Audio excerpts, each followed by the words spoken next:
Well, it's the 18th day of July 2022, 21 days to go to the general poll. From wherever you're watching us in Nairobi, Kenya and around the world, this is KBC Prime Edition. Good evening, my name is Mboya. Top in this live broadcast.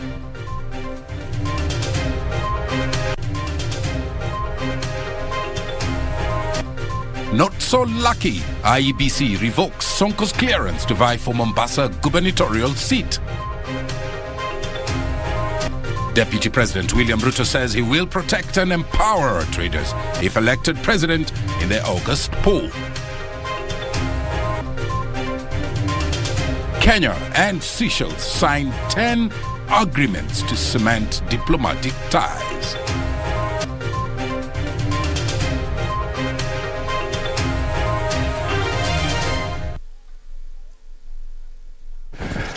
Plus, also live in this broadcast, we have David Kambale, an economic empowerment advisor. Tonight, we want to discuss the political parties' financing. How has it changed the political landscape in this country? You don't want to miss that. That coming up right at the tail end of this live broadcast. Our sign language interpreter, Susan Thuko, our socials at KBC Channel 1, my Twitter handle at Mboya24, hashtag Prime Edition. To our top story, the Independent Electoral and Boundaries Commission, IEBC, has revoked former Nairobi Governor Mike Sonko's candidature to vie for the Mombasa gubernatorial seat in a final blow. The former county boss will also not hold any public office. According to a statement issued by the IEBC, the decision was arrived at following the Supreme Court ruling that upheld his impeachment. That report opens our coverage tonight. The Independent Electoral and Boundaries Commission on Monday revoked Mike Sonko's clearance to vie for Mombasa governor. In a letter written to Sonko by Mombasa County Returning Officer Swalha Ibrahim Yusuf, the embattled former Nairobi governor was disqualified from holding any public office and therefore cannot contest in Mombasa or any other county. IEBC said the decision had been arrived at following the Apex Court's decision that he could not hold any public office due to his impeachment. On Friday, the Apex Court threw out Sonko's appeal citing lack of jurisdiction. Sonko has in the meanwhile filed a case at the East African Court of Justice to appeal the Supreme Court ruling. Sonko, who also seeks the recusal of the Chief Justice Martha Koome in the matter in a filed judicial review before the Supreme Court, says the Chief Justice has, prior to the Supreme Court proceedings and decision rendered, expressed herself publicly on his case and affirmed her position that he does not stand to vie and contest for public office.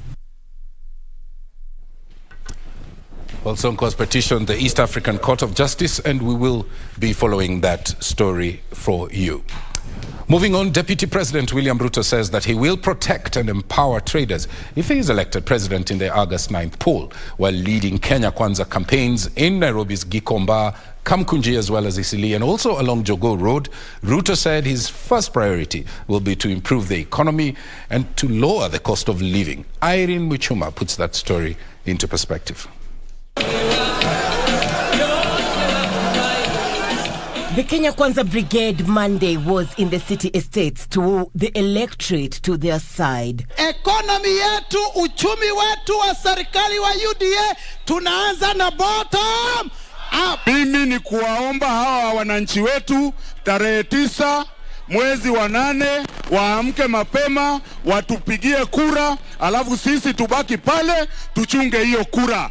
The team traversed Gikomba, Kamkunji, Isili and Jogoo Road. Tunaweka bilioni 50 mwaka huu kwa biashara ya hawa watu wa chini.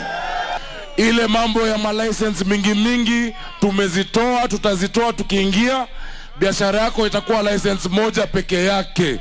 Deputy President William Ruto, while addressing traders in Kamkunji retail and Gikomba markets, said he will protect each and every business once elected to power. The DP, who was accompanied by a section of political aspirants under the UDA party, dismissed reports by opinion polls that places his competitors at the fore. Opinion poll itakuwa tarehe 9 in the next 20 days. Tumesema tunapunguza gharama ya maisha kwa kupunguza gharama ya mbolea kutoka shilingi 6,000 mpaka shilingi 2,000, ndio tuwezeshe kila mkulima azalishe chakula ya kutosha, chakula ifike sokoni kwa bei nafuu.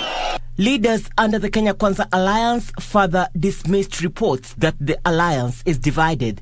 Hasla na timu yake tuko kimoja, na mimi nilikuwa nimeenda kule kwa niaba yetu sisi wote. The Kenya Kwanza team also campaigned in Isili and along Jogoo Road, where it endeared its bottom-up economic model to the city voters. In the home stretch to the August polls, Kenya Kwanza leaders commit to protect each business when they ascend to power after the August polls. This as they urge the electorate to support their bottom-up manifesto and turn down their opponents in the August 9th general election. Irene Mchuma Odim, Channel 1 in the county of Nairobi. Indeed, a home stretch to the August 9th poll. 21 days only remaining to the poll. Candidates are now calling for political tolerance. Reports of candidates being attacked while on the campaign trail continue being documented. 2 such reports were made in Mombasa over the weekend. In Mumias, an MCA candidate is nursing serious injuries after he was allegedly attacked by unknown people on Sunday in the evening. Gladys Mungai reports.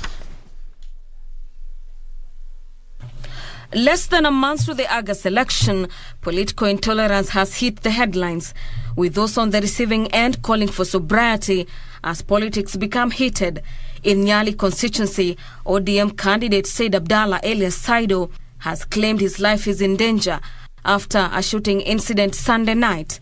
The businessman come politician said he was shot at thrice by unknown people along Links Road at around midnight when he was heading home.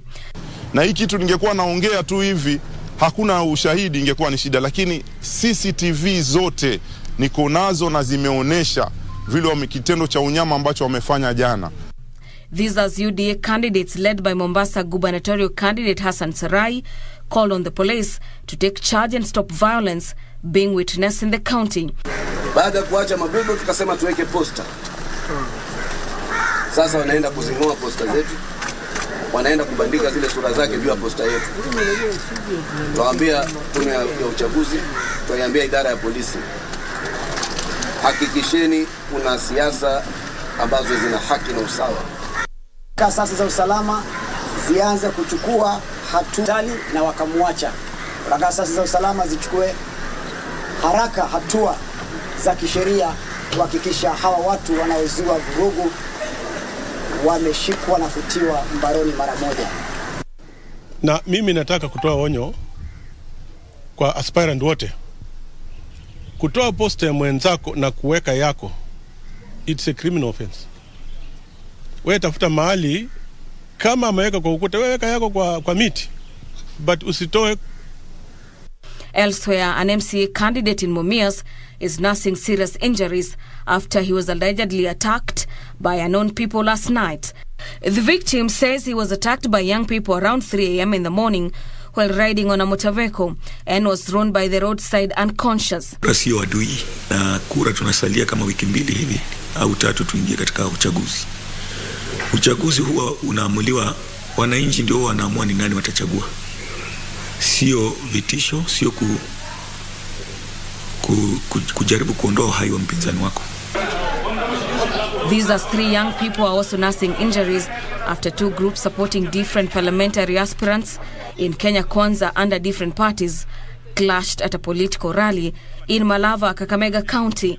Then law and order must be found through thick, through thin.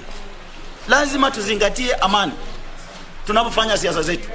For Prime Edition, I'm Gladys Mungai. Now let's move away from politics. Kenya and Seychelles Monday signed a record 10 agreements to cement the historic cordial diplomatic relationships between the 2 countries. Those 2 countries have enjoyed since they became independent. President Uhuru Kenyatta and his host, President Wevel Ramakalawan, witnessed the signing of the pacts at State House, Victoria, in the Indian Ocean island nation of Seychelles. Frederick Mwoki reports.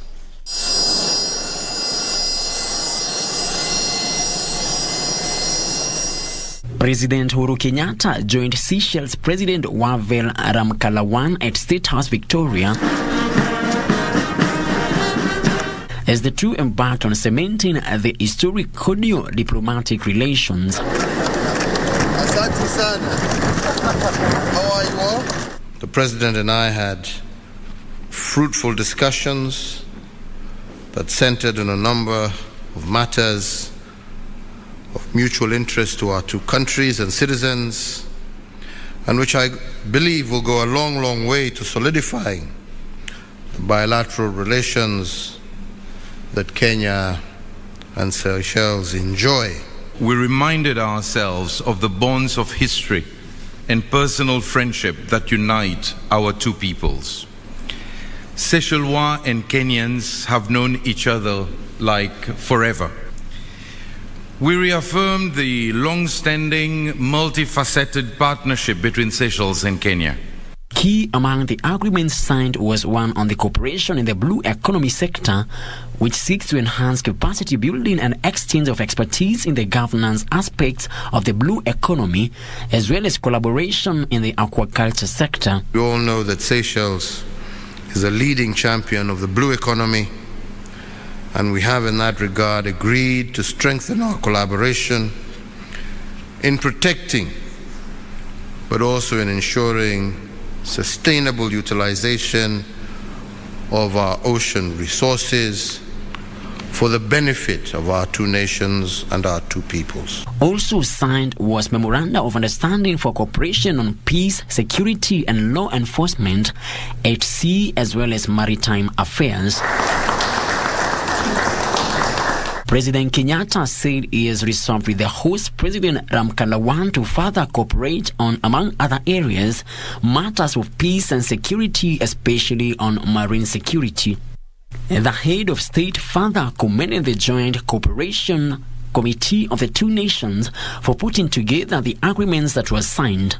President Ramkalawan expressed gratitude to the Kenyan government for its continued support to the socio-economic growth of Seychelles.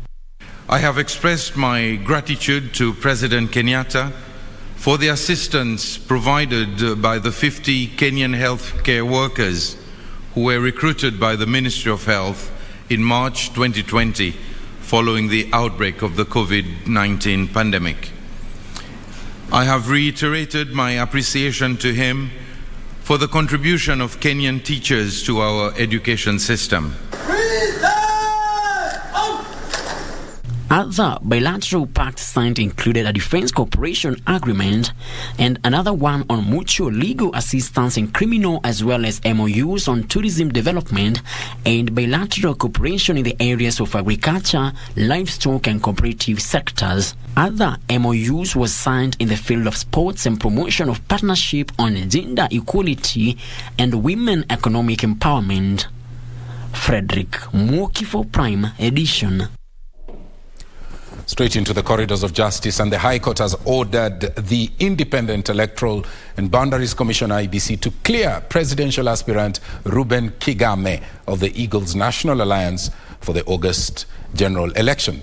In a ruling by Justice Anthony Murima, the court, however, declined to order the electoral body to include his name in the ballot, saying that it will be overstepping its mandate. These and more stories from the courts by Sarafina Robi.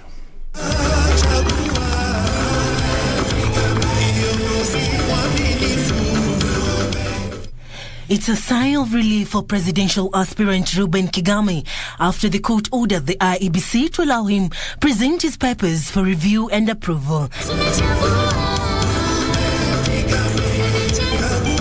Kigame had moved to the High Court after the Dispute Resolution Committee dismissed his petition where he cited discrimination after being locked out of the process. However, in the judgment delivered by Justice Anthony Murima, the court declined to order the IEBC to include him in the ballot, saying it will be overstepping its mandate. Elsewhere, an application challenging the academic credentials of Machakos County gubernatorial aspirant Wavinya Ndeti has been dismissed. This is after the applicants failed to prove their case and the deputy registrar confirmed that Wavinya has prerequisite academic qualifications as per the South London University. Finally, former Nairobi County Chief Finance Officer Jimmy Kiamba, County Secretary Lillian Degwa and others who had earlier on been sentenced over graft allegations will be put on defense on 3 grounds. The grounds include conspiracy to commit an offense of crime that led to the loss of 17.9 million Kenyan shillings from the Nairobi County coffers, acquisition of public property and abuse of office. Seraphine Nairobi for Prime Edition. Well, that story brings us to our first break right here on KBC. Remember, a little later on, we have live in studio Davis Kambale, an economic empowerment advisor. Tonight's topic, we will be discussing political parties funding. How does the political landscape look like? You don't want to miss that. Stay with us. We'll be back shortly.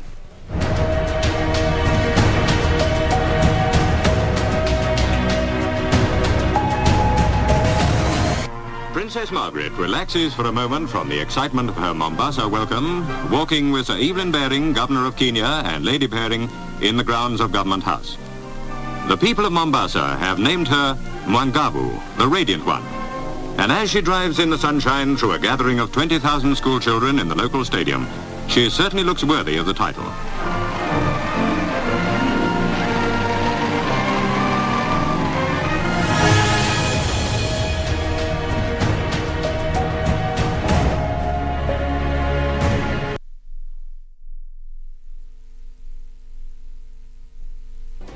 Do you have a news story to share with KBC? Get in touch swiftly on email news@kbc.co.ke or call 0723-892-654 or 0734-780-124.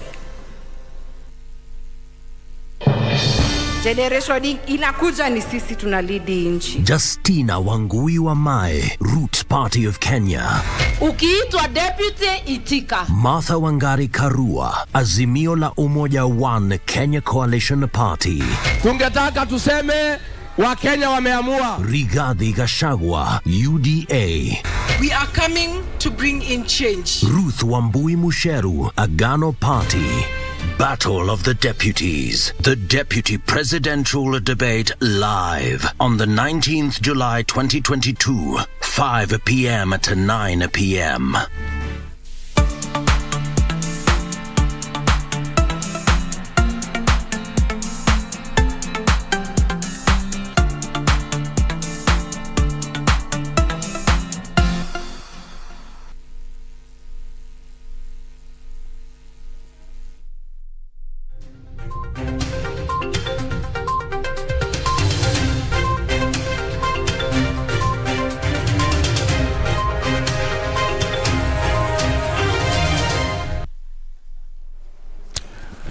Welcome back. Remember, a little later on, we are hosting live in studio Davis Kambale, who's economic empowerment advisor, and our conversation tonight is centered around the political parties funding. If you have any questions that you want to send in, our socials are at KBC Channel 1. My Twitter handle is at Mboya24.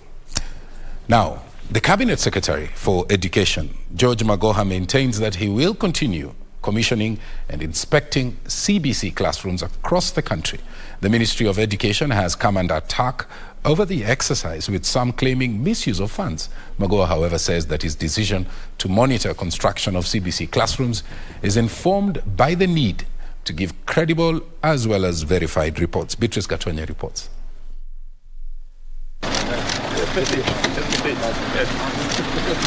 CS Magoha, who spoke at Chania Girls High School in Thika, Kiambu County, maintained that his decision to monitor construction of CBC classrooms was to ensure that the reports on the CBC project was credible. Magoha saying he was not ready to shoulder accusations of spending money that was spent for non-existent projects. I must make sure that I am not given reports that cannot be verified. It is so much better to go to jail because you went to inspect something that is there that cannot be carried, instead of being praised for or being accused for spending money that was spent for something that is not there.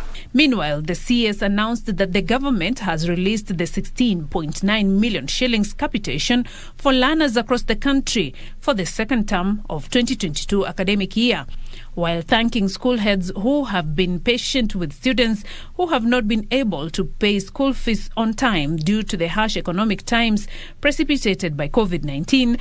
Magoha took issue with parents who have been diverting school money to other activities, saying his ministry will deal with them.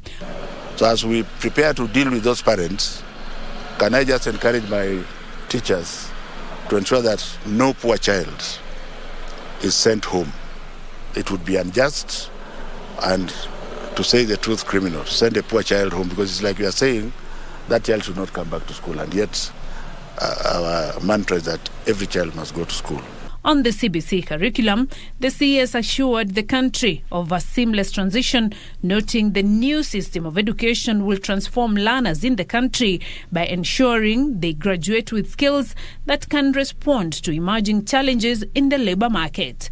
We intend to pronounce ourselves very clearly on how our children are going to move from grade 6 to 7, what they have to do, and perhaps the most important thing is that all the registered secondary schools, both public and private, shall be available for them to choose. Beatrice Getonyang-Etich, Prime Edition. Now let's look at the COVID situation in the country. COVID-19 positivity rate has dropped to 3.8% from Sunday's 4.3% after 58 new cases were confirmed over the last 24 hours. The new cases are from 1,511 samples screened. Kenya so far has 336,798 confirmed cases. In the same period, now, no new COVID-19 related deaths were reported, with the cumulative fatalities still standing at 5,668. The country has administered 19 million vaccines to date. Data from Johns Hopkins University Coronavirus Resource Center shows that over 562 million COVID-19 infections have been confirmed globally, with more than 6.3 million deaths reported since the beginning of the pandemic. Now, negative attitude and limited practical sessions in schools have been cited as the major contributors to the low uptake of science-related disciplines by students at the university level. Scholars say that this is a worrying trend that needs to be checked. Here's that report.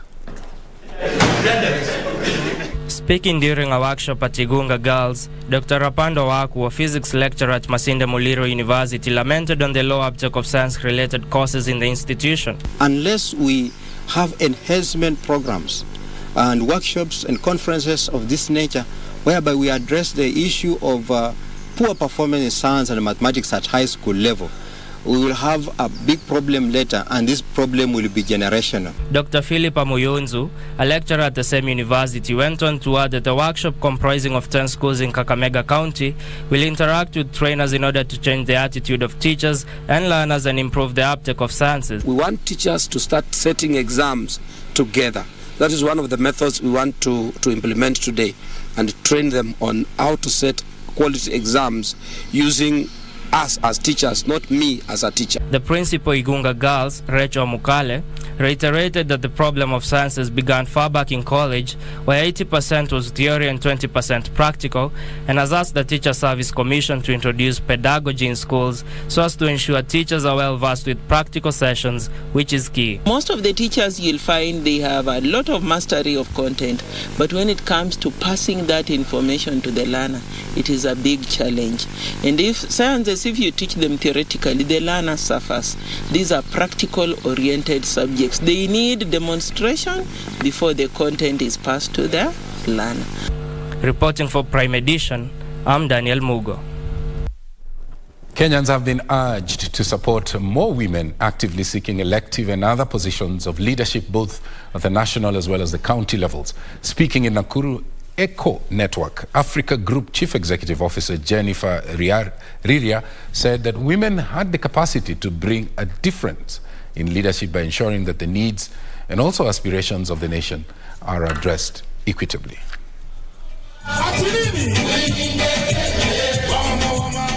Speaking in Nakuru after meeting over 300 women aspirants from various political parties and coalitions under the banner Chagua Mama,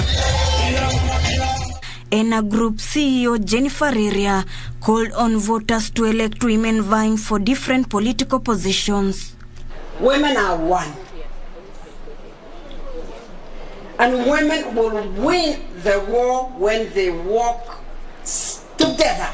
While applauding the current 23% representation of women in the National Assembly, Riria noted 2/3 gender representation is still an uphill task unless women take up the challenge of seeking elective positions. Women must get out there and they must be helped to do what they have to do. That is to campaign and win. Nakuru County Commissioner Mboya lauded the work of grassroots women who he said engage in a lot of unpaid care work, advising Kenyans to vote for capable and qualified women. If we can do that, I think we'll not even be requiring to go to court to force the gender issue in all positions of leadership. Eco Network Africa, in partnership with Democracy Trust Fund and UN Women, is also spearheading Chagua Amani, an initiative aimed at promoting peaceful elections. Ruth Wamboy for Prime Edition. Now, 83 self-help groups drawn from Kirinyaga Central constituency have received 9 million from the Uwezo Fund Kitty. Speaking at the National Government Constituency Development Fund offices in Kerugoya after the disbursement of the funds, the area member of parliament, Munene Wabo, said that the interest rates on the funds will be minimal. Elsewhere, a mother and son escaped death narrowly after their vehicle landed in a valley in Luanda, Vihiga County. This in our county stories wrap. The Kirinyaga Central Constituency Member of Parliament called for an increase of the Uwezo Fund's kitty, noting there was an increase in the number of self-help groups at the grassroots level.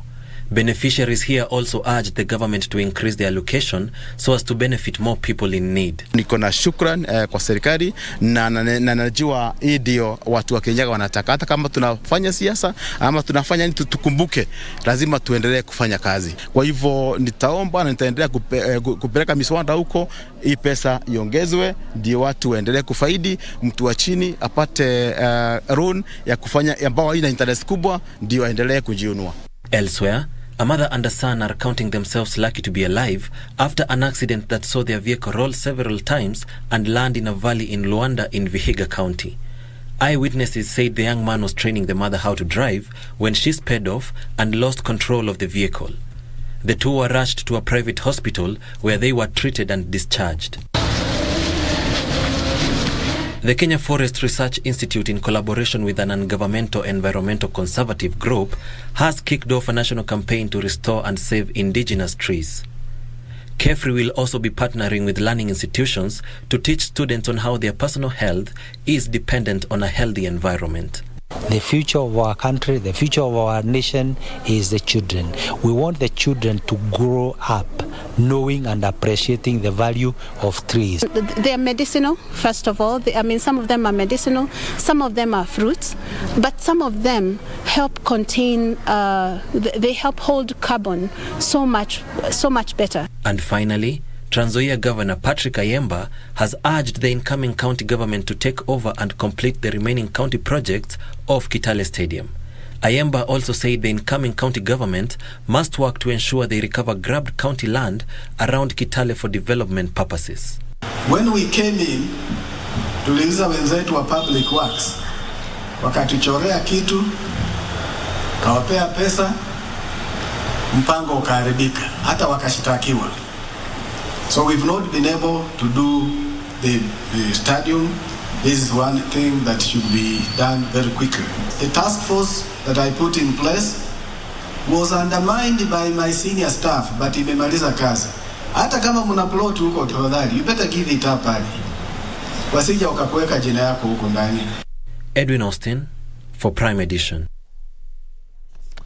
Now, just before independence, Maina Wanjigi, was an assistant agricultural extension officer in Nyeri district. Wanjigi became the first director of settlement in independent Kenya, and his responsibilities were settling thousands of landless citizens during President Jomo Kenyatta's tenure. This week on the cabinet, we bring you the story of Maina Wanjigi, who served in various ministerial positions in President Daniel Moi's tenure.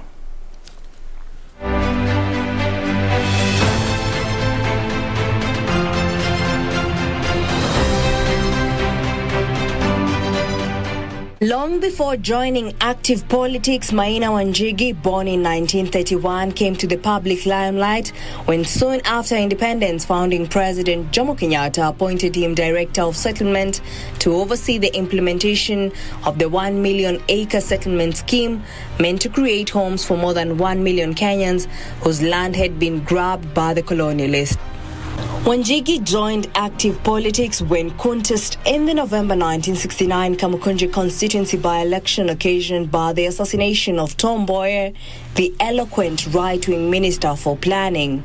The former MP takes credit for initiating and developing the expansive open-air Gikomba market in his constituency. Another project that he took pride in was helping to establish the Juekali informal business sector in Shauri Moyo. In a speech he delivered in Parliament in June 1973, Wanjigi advocated for free primary school education for all, something the country would realize 30 years later. In 1970, founding President Jomo Kenyatta appointed Wanjigi Assistant Minister in the Ministry of Agriculture headed by Bruce Mackenzie. In 1976, Wanjigi was among politicians opposed to the Change the Constitution debate meant to bar the then Vice President Daniel Moi from being the automatic President Kenyatta's successor. In the 1979 general election, the first under President Moi, Wanjigi lost his seat to Nicholas Gore, who was the former chairman of the Luo Union in Nairobi. In December 1979, President Moi appointed Wanjigi chairman of Kenya Airways. When President Moi restructured his cabinet following a snap election in 1983 in an effort to solidify his authority, in view of the 1982 attempted coup, he appointed Wanjigi to the cabinet as Minister for Tourism and Wildlife. Wanjigi had recaptured his Kamukunji parliamentary seat in the snap elections. It was during his time in the ministry that the dream to have Kenya receive 1 million tourists by 1988 was unveiled. This would, however, not happen until 2010, 22 years after Wanjigi's projected date. Wanjigi was moved to the Ministry of Public Works and Housing.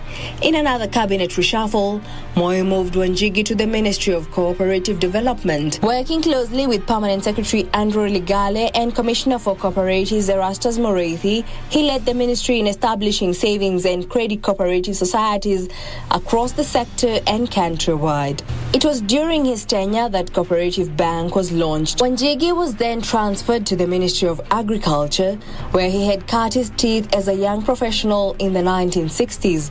In 1990, he was expelled from the ruling party KANU during the clamor for multi-party politics in 1990. Then presumed an enemy of the President Moi regime, Wanjigi was arrested, interrogated and held at the Langata police station for 3 days before being taken to court. No charges were preferred against him. When Section 2A of the Constitution was repealed, Wanjigi entered an unfamiliar arena of opposition politics and joined Kenneth Matiba's Ford-Asili faction of the original Forum for the Restoration of Democracy Ford Party. He and others in the opposition tried to bring together Matiba and Jaramogi Oginga Odinga's Ford factions in order to defeat KANU in the 1992 general election. When these failed, he and others took over the Kenya National Congress KNC party in the hope that it would hold the middle ground that ostensibly sensible politicians from both factions would turn to and eventually turn the tables on KANU. But the politicians from both sides of the Ford divide stood their ground and KNC was thrown out of the political contest. Wanjigi vied for the Kamukunji seat on a KNC party ticket and lost coming fourth. The seat was won by Ford-Asili's George Nthenge. In 1997, Wanjigi moved to his home base of Mathioya constituency in Nyeri district to vie on a Ford Asili ticket. The incumbent was KANU Secretary General Joseph Kamotho. Both were badly defeated by the hitherto unknown Ford People candidate Francis Githiari. Wanjigi bowed out of politics and focused on his business empire under the umbrella of Kwacha Group of Companies. He was also the chairman of the SOS Children's Home Program in Kenya for 25 years. Reporting for the Cabinet, I'm Jackie Wambiru.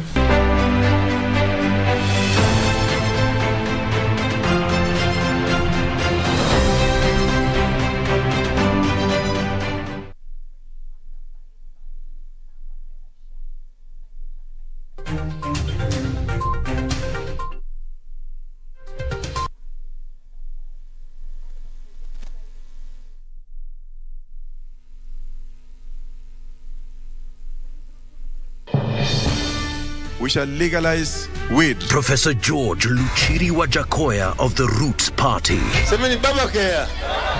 Babakea. Raila Amolo Odinga of the Azimio la Umoja One Kenya Party. Unajua mimi sina pesa ya serikali ama ya kashfa. David Mwaure Wahiga of the Agano Party. And hakuna kura ya hasla mtaiba. William Samoei Ruto of the Kenya Kwanza Alliance. Presidential Debate 2022. Do not adjust your sets.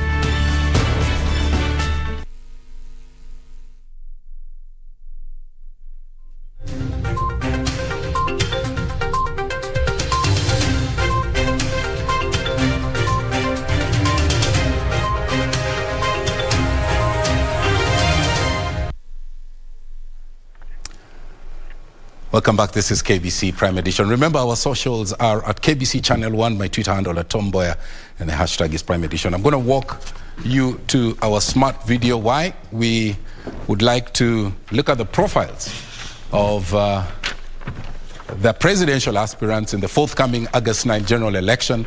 Of course, there are 4 of them, but tonight we're going to focus just on 2, and in no particular order. I will start off with Professor George Wajakoya.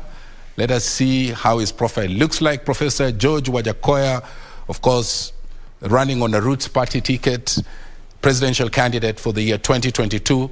He was born in 1959 on the 24th of October. His parents divorced at a very young age. Of course, that we understand affected the young Wajakoya. And he set out to look for his mother, who he was told was in Uganda. And in the process of reaching out to get to the mother, he ended up in the streets, joined the street life, lived rough for some time, until a good Samaritan came over and picked the young Wajakoya and rescued him to school. Of course, later on, the Minister for Education at the time, Joseph Kamotho, remember it was the Secretary General of the ruling party, KANU at the time, sponsored him all the way to his advanced level education at the St. Peter's Mumias High School. Now, here's the thing. He missed the university's admission. And what happened thereafter? He went and joined the Kenya Police Training College in Kiganjo. He became a police inspector after graduating from Kiganjo. And in 1990, he was part of that team that investigated the death of Robert Ouko. And what happened is he was detained. And the allegation was that he was digging a bit too much while they were trying to unravel the circumstances that led to the death of the former minister. So what did he do? Fled to the United Kingdom and went there to seek political asylum. While he was there, living as a refugee, he went to school, obtained a law degree from Wolverhampton, in London, in Warwick, in Westminster, UOL, Barbican. He talks about this in his campaigns. He's a man of many degrees, very educated, okay? So he started a firm to address immigration affairs in the diaspora. Very useful for those who have traveled. Later on, he moved to the US, where he enrolled for a master's degree in law at the University of Baltimore. He also served at the American Heritage University of Southern California as a law professor. 2010, you remember when we were promulgating our new constitution, he came back to Kenya, and here he established his law firm, Luchiri and Company Advocates.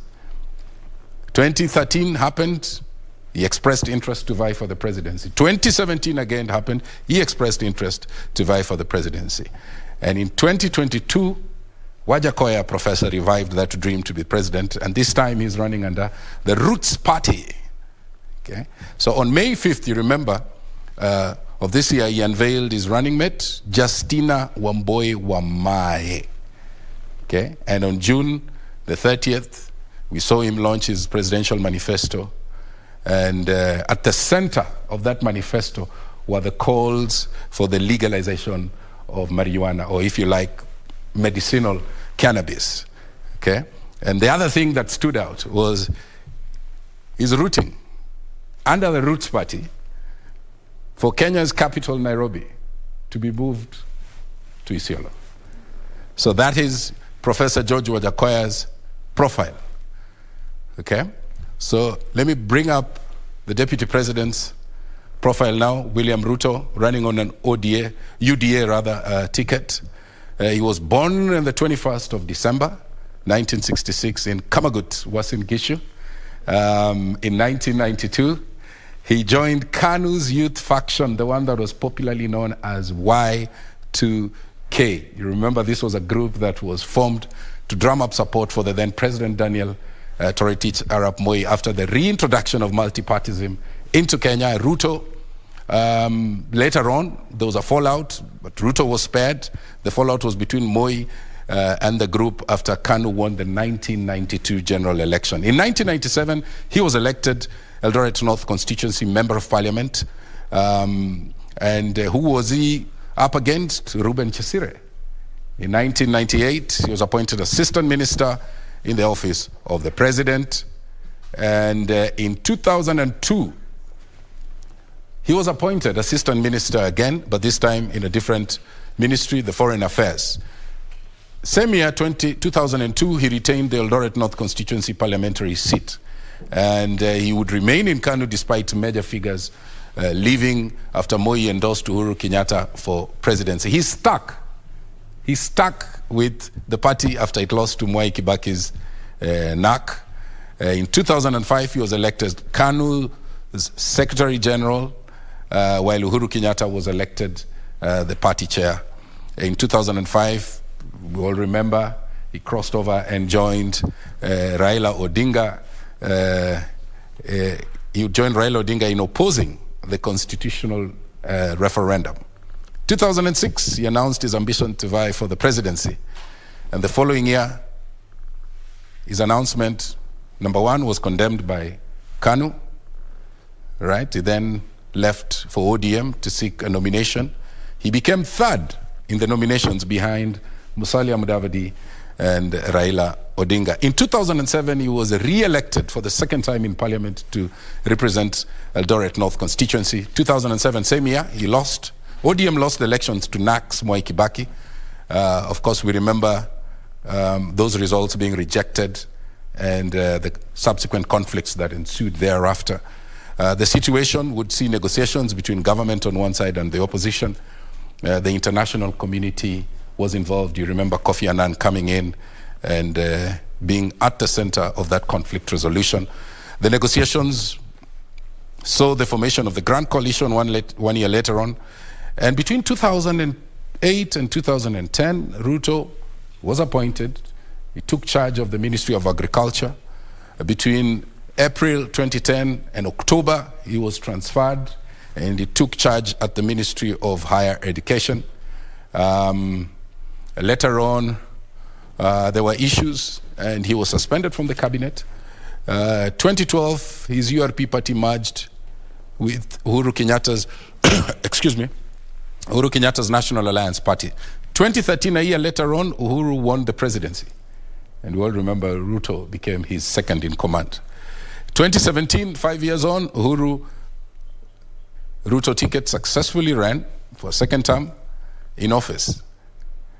But the Supreme Court nullified those results. You remember the two now under the Unified Jubilee Party would win the repeat elections.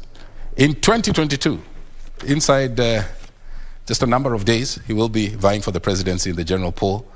And remember, on the 15th of May is when he announced Rigathi Gachagua as his running mate for the elections. Remember, next week we will be bringing for you profiles also of the remaining two presidential candidates. Well, it's now time to usher in my colleague. She's on the other side of the studio to bring us the day's business. Many thanks, Tom. Of course, it's very informative seeing those profiles, and sometimes it's easy to miss out on just the people and their backstory when we are seeing them campaigning for these posts. We shall be giving you more information about the candidates and just everything about politics. KBC is the place to be. We want to take a quick break here on Prime Edition. When we come back, the latest in the business world. Stay with us.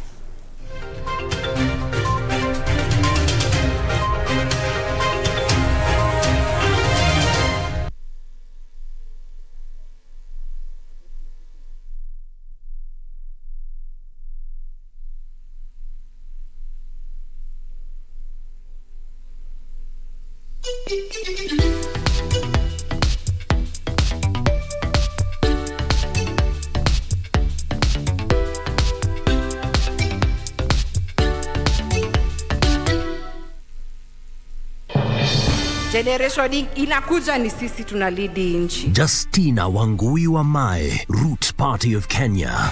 Ukiitwa deputy itika. Martha Wangari Karua, Azimio la Umoja One Kenya Coalition Party.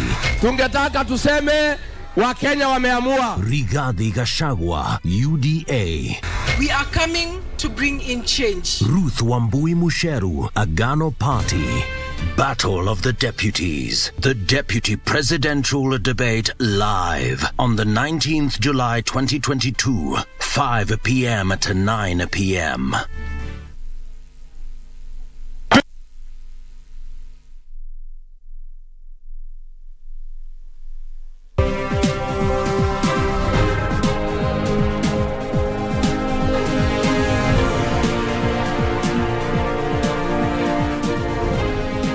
Welcome back. You are watching Prime Edition here on KBC Channel 1. My name is Betty Kiptum. Let's get into the business news. Now, the number of students opting out of enrollment in universities in favor of technical and vocational training has increased by more than half. Vocational and Technical Training Principal Secretary Margaret Mwakima says most students are preferring TVETs since they offer marketable technical courses ideal for self-employment. Last year, 6,617 students opted to join TVET institutions despite qualifying to join universities, representing a 60% year-on-year increase.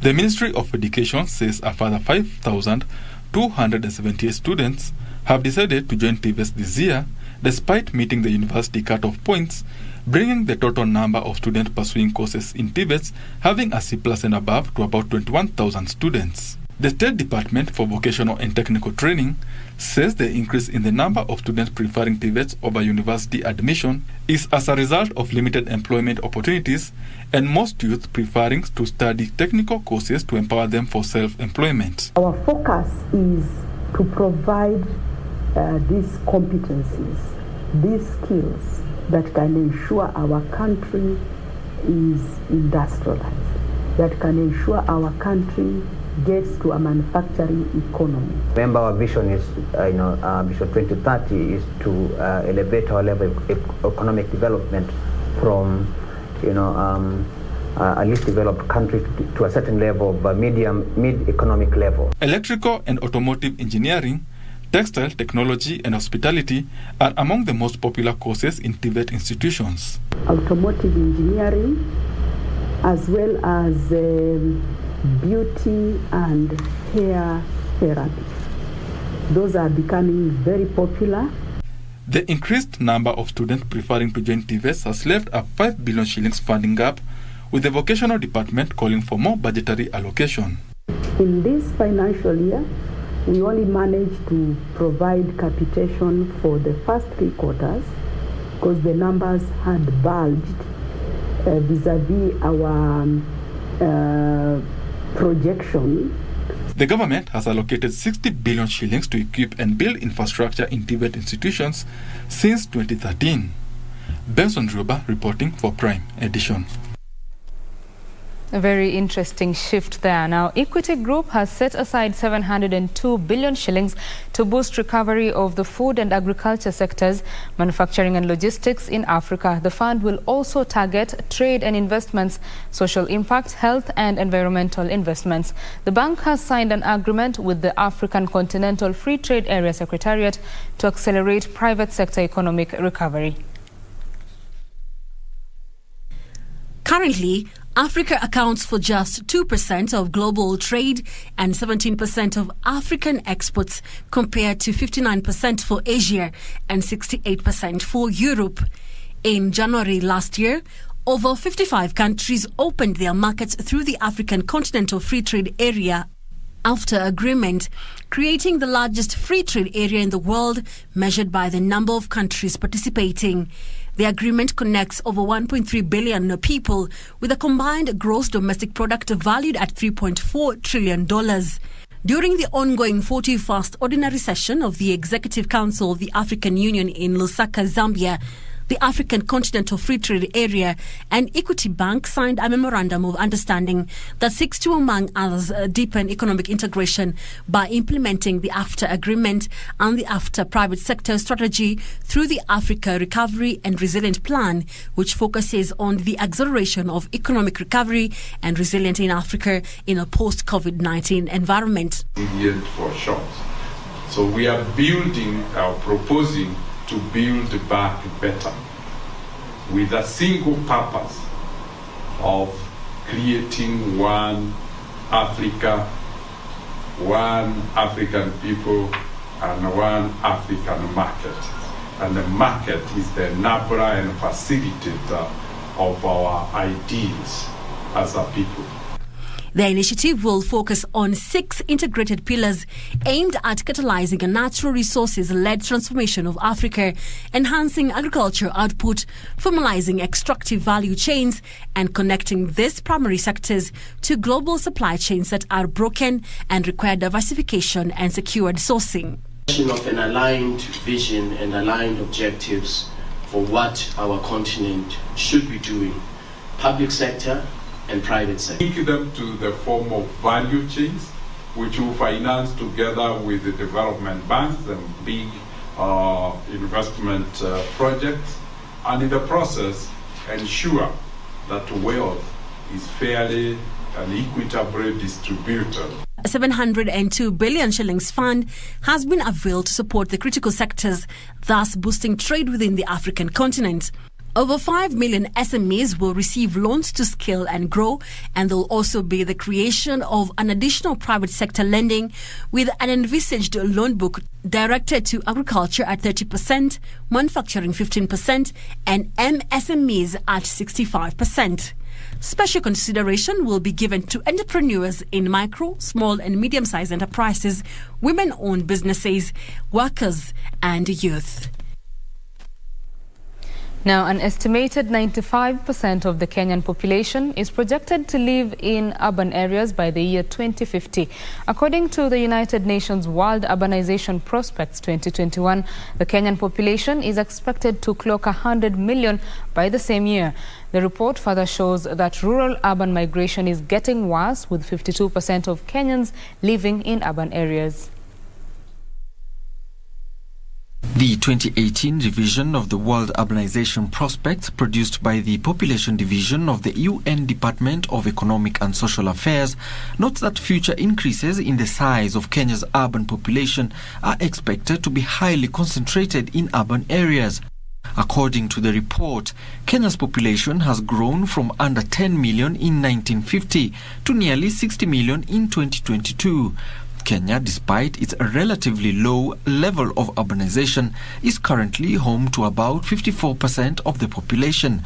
Currently, the top 3 urbanized regions include Nairobi, Mombasa, and Nakuru. Over the past 20 years, Kenya's population has doubled, with the country sustaining population growth with both high birth rate and infant mortality rates. Reports show in Kenya there has been a marked improvement in life expectancy. In 2006, the average age stood at 48.9 years, with the figure rising to around 64 years of age in 2018. The UN report says India, China and Nigeria will account for 35% of the world's urban population between 2018 and 2050. Alanauko, Prime Edition. And agricultural employers are warning that fertilizer shortage and high fuel prices could see them scale down operations and lead to job losses. Led by the Agricultural Employers Association Vice Chairman Wilson Odio, they say large-scale farms are also affected by rising transport costs due to high fuel prices as well as expensive fodder. Agriculture contributes about a third to the gross domestic product and another 27% indirectly to the GDP through linkages with other sectors. Agriculture employs more than 40% of the population. However, fertilizer supply challenges has hit large-scale farmers hard, threatening food security, export and jobs. We have several challenges in this industry at the moment. A major one remains the cost of inputs. Fertilizers, not only are fertilizers more expensive now than is sustainable, but also even availability is a problem in several respects. The Agricultural Employers Association says the situation has been worsened by high cost of farm inputs and fuel. In addition, they say over the last 2 years, the cost of freight has tripled. Less freight capacity at the airport. And not only the availability, but also the cost of freight has more than tripled. And this is affecting our ability to freight our produce to the market. Well, what it means is that we will have some of the industry players closing down. We will have losses, direct losses of jobs. And this is going to be very bad for the economy. The association is warning of job losses and closure of agriculture farms if the current situation persists. Reporting for Prime Edition, I am Teresa Mutai. Now, dairy farmers are being encouraged to invest in forage production systems in order to reduce costs. Kenya Agriculture and Livestock Research Organization Director General Eliud Kirager says new forage varieties, which meets more than 90% of the animal's dietary requirement, can be used to mitigate against expensive feeds and erratic weather that have been affecting milk production. Demand for dairy products has been growing due to an increasing population, urbanization, and a growing middle class. This year alone, an additional 3.5 billion litres per annum is required, with demand expected to rise to 12.5 billion litres yearly by the year 2030. Despite this steady increase in demand, over 80% of dairy farmers are small-scale, who face challenges sourcing fodder for their livestock. We encourage farmers to use what is available so that they maximize on productivity and maximize on how much money they can be able to earn without spending so much money on the feed and earning very little. The Kenya Agriculture and Livestock Research Organization believes this could be remedied through adoption of new cattle breeds and a fodder planting system tailored for land as small as 2 acres that helps farmers reduce fodder costs by half. For us to continue with the dairy, we have to embrace the breeds and we have to grow feeds that will support production reasonably and cut down costs of feed production. So far, Kenya Agriculture and Livestock Research Organization has sensitized over 2,000 dairy farmers across 5 innovation nodes who have realized an increase in milk production by 1 to 2 litres per cow daily. And doing the forage combination that we can grow on farm to cut down the cost of feeding and support the cow for maintenance and produce a reasonable amount of milk. Nimeonyeshwa kupanda hata hii vitu vya kulisha ng'ombe bila kununua ya duka nyingi. Hibak Said for Prime Edition. And Old Mutual hopes that offering a critical illness benefit that was in the past not embedded in the conventional medical cover would help lure more to embrace insurance. Head of Customer Experience Ken Omami says The new product aims at relieving customers the pressure to seek funding alternatives for critical illness through fundraisers or selling their assets. Details of these and more from our corporate scene. Data from the Kenya Medical Association indicates that for every 100 shillings spent in healthcare in Kenya, 30 shillings is out of pocket, without which an individual cannot access the required medical attention. This is because most patients do not have medical insurance covers, pushing them towards alternative funding options such as fundraising or selling assets. When a person is diagnosed with a critical illness, there is a lump sum that is available for this person to seek medical treatment. This has seen Old Mutual Business launch an enhanced medical cover with the inclusion of critical insurance benefit. Elsewhere, Safaricom has held a two-day summit forum bringing together over 300 innovators and disruptors from small businesses, large industry, academia and government realms in the software engineering field to explore the latest research, build connections and spark innovation. Here's future challenges. We want to be, and we are actually, a technology company, a purpose-led technology company. And that's why we are bringing the community of like-minded technology thinkers, software engineers, to start driving that conversation. The summit is informed by fast-changing fintech landscape, emerging technology trends, and the need for homegrown software engineering talent. We believe we build products that put people back in control of their connected lives and advocate for public policies that improve the health of the internet by creating and promoting interoperable open standards. So given this level of power and pervasiveness of these technologies, the question then should be, does AI help and support and empower, or does it exploit and exclude? Finally, small-scale traders at Mwehoko Market in Kiambu County are appealing for construction of a space for vehicles to offload their merchandise. Hakuna mahali ya kusimama soko. Hakuna soko. Hakuna stage ya ngari kubebea watu. Sasa ni ngari inasimamanga mahali popote na kuna shida nyingi sana. Tunashinda kwa sababu tukikaa hapa tunapigana kila wakati na hao wenye yima plot. Wanasema tunawafungia. Kwa hivyo tunasikana sana. Kwa hivyo tukiona meremano tuone nini soko mahali tutaweka vitu yetu, tutafurahi sana. They are also calling for the government's intervention in construction of a modern market. Regina Manyara reporting for Prime Edition. That story by Regina Manyara brings us to a close of the business news, but allow me to celebrate Stephen Marsh on Facebook, Duncan Kironji on Facebook as well. You say you are watching. Ronald Kibaron as well, you say you are watching. Thank you very much for keeping it KBC. My name is Betty Kiptum. I will now hand you over to Karen Kibet.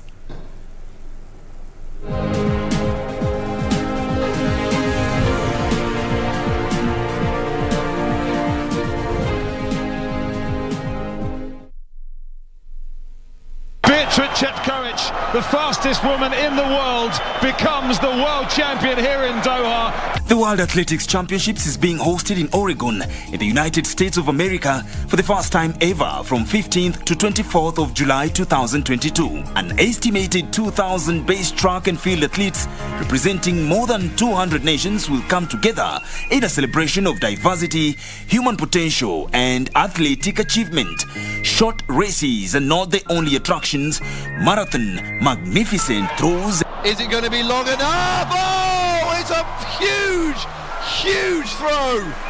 And outstanding jumps among other disciplines is expected as well. Although an immense task awaits them, our own Team Kenya is adequately represented by resolute athletes ready to liven up Hayward Field at the University of Oregon. What a race! What heart! Oh my goodness me! So close! Don't miss a single glorious moment, live and exclusive on KBC Channel 1. KBC Channel 1, your true sports partner.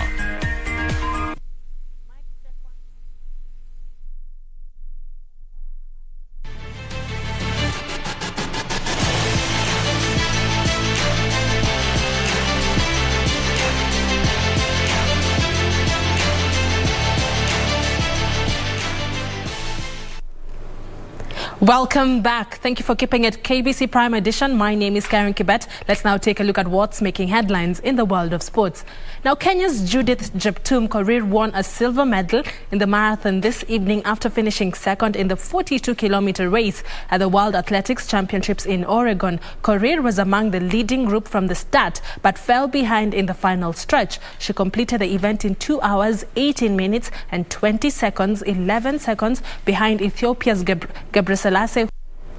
Congratulations, Judith Jeptum, for bagging silver. Moving on, world champion Conseslus Kipruto will be seeking to defend his title as he lines up for the 3,000-meter steeplechase finals tonight. Today morning in the World Athletics Championships in Oregon. Kipruto clocked 8 minutes, 1.35 seconds to win gold in Doha, Qatar in 2019. Take a listen. World champion Conseslus Kipruto will be seeking to defend his title as he lines up for the 3,000-meter steeplechase finals tomorrow morning at the World Athletics Championships in Oregon, United States. Kipruto clocked 8 minutes, 1.35 seconds to win gold in Doha, Qatar in 2019. The athlete, who missed out in last year's Tokyo Olympics due to injuries, qualified for the finals after finishing second in the third heat in 8 minutes, 20.12 seconds. Abraham Kibiwot and Leonard Kipkemoi Bet will also be in the race. Kibiwot finished 10th in the event during last year's Tokyo Olympic Games and will be looking to improve on his 7th position he posted during the previous World Athletic Championships in Doha, Qatar in 2019. Bet also participated in the Doha World Championship but finished outside medal bracket. Like he's going to be run out of it here. El Bakkali's got this race on an absolute shoestring. El Bakkali from Bet, from Kibiwot, and get it. Kenya's Faith Kipyegon and Olympic gold medalists will be rushing to attain gold in the women's 1,500 meters. Winnie Chebet, Great Britain's Laura Mboya, as well as Ethiopia's Freweni Hailu will also be in the race. Don't miss the action live on KBC Channel 1 this evening. All the action will be televised live on KBC Channel 1. So Enna Uy and Georgie Griffith take 4th and 5th. Thank you, Nora, for that report. Expect fireworks this morning. Make sure you don't sleep. Don't miss out on those two races, the 3,000-meter steeplechase and the 1,500 meters women finals. Now moving on, still in athletics, athletes representing Kenya in the sprints at the Commonwealth Games have said that they will do their best to show their potential at the Games in Birmingham. Now, the Games will be held from the 28th of July to 8th August and will be televised live on KBC Channel 1, your true sports partner. Wiseman Were will not only be taking part in the 400 meters hurdles, but the 4x400 meters relays, where he will join a team of Boniface Moresa, who believes they can set the fastest time to better their African record. If we just maybe take off the barriers, because we expect fast times, because maybe within the barriers you can do fast time. So what if the barriers are taken away? So you just need to come again with a faster time. Veronica Mutua will be competing the 400 meters, hoping to sail past the semis this time. Veronica Mutua and Wiseman Were are the Africans' bronze medalists in their respective races. Meanwhile, the national sevens rugby team are determined to make up for their disappointment this season when they get to Birmingham, where they hope to make it to the medal brackets. The team, which was named last week, boasts of the experienced and the youths who are full of energy and eager to make it count. They are boosted by the addition of Alvin Atieno, popularly known as Bufa, who has had a fantastic season last year. Tumekuwa na a rough performance and looking forward kulingana hii time tumepatiwa na new management, at least tuna hope hii time tumepatiwa at least tuta make better, ndio at least our fans wa better, at least tulete jina yetu mali imekuwa. Finally, Linda Oseso is back in the hammer throw after 7 years hiatus, where she looks forward to a successful outing in the Commonwealth Games. The USA-based athlete is the undisputed national champion in the hammer throw, where she has dominated the women's event ever since she came back home to represent her country. Linda will be making her third appearance in the club games, having graced the 2010 and 2014 games, and she looks forward to put a better performance. For me, for this one, I'm hoping to just do my best, right? I'm going to represent the country. I want to perform at my best ability. A season's best, a personal best would be something that I would love to have. And just to wear this uniform with pride and to represent the country well. For Prime Edition Sports, I'm Daniel Mwendwa. Thank you, Dan, for that report. KCB and National Sevens team captain Andrew Amonde has announced his retirement from playing rugby after spearheading KCB to a podium finish in the recently concluded 2022 National Sevens circuit. Amonde has been the captain of the Sevens team since 2012 and also captained the team at the 2016 Summer Olympics. Andrew Amonde has been the mainstay of the KCB Rugby Club despite the talent that the team possesses. He has been a long-serving Shujaa captain for close to 8 years, taking the mantle in 2012. I've learned a lot, I've met a lot of people, I've seen a lot of people grow through sevens. Finally playing in the local circuit for me was a big thing for me and for my teammates, just to be able to encourage the young ones who are coming through the system. The Kenya Rugby Union feted him with the Achievement Award after the conclusion of the 2022 National Sevens Circuit for his outstanding services in the sevens version of the game. Among his achievements, Amonde led the national team to win the Singapore Sevens, captained Shujaa to the Maiden Olympics in 2016, and captained Shujaa to the 2013 Rugby World Cup held in Russia as Kenya finished fourth. The forward also took part in the 2018 Rugby World and Commonwealth Games. He played 358 matches, scoring 64 tries for a total of 320 points. He has 528 carries, 62 clean breaks, and 369 tackles. We're just looking at the future. We'll be able to build a good team at the future and see them play very well. Amonde has also represented Kenya in Rugby Africa Men's Sevens. In 2019, he received a Head of State commendation for his service to the nation. Happy retirement, Captain Andrew Amonde. Moving on, USIU Africa and Kenyatta University Titans are the 2022 eight-a-side Nakuru Open Hockey Tournament champions after claiming victories in the men's and women's finals at the Green States International School in Nakuru. Three-time winner USIU Africa saw off the 2022 Mulembe Hockey Tournament champions Jaguars A 2-1 on penalties following a barren draw in regulation time. Lawrence Mahatsa and Brian Kiplimo were on target for USIU A, while Conrad Wafula converted for the first runners-up Jaguars A. In the women's final, Kenyatta University Melody Nyagoka lone penalty shootout goal against their varsity mates University of Nairobi led Titans to be crowned this year's winners following a barren at full time. Hosts Nakuru, both men and women were eliminated during the preliminaries. Jaguars forward Richard Njoke and Mombasa Sports Club midfielder Angela Atieno were named the tournament's most valuable players. Winners and runners-up, both men and women, were awarded a trophy and medals. The tournament attracted 46 teams comprising 32 men and 14 women.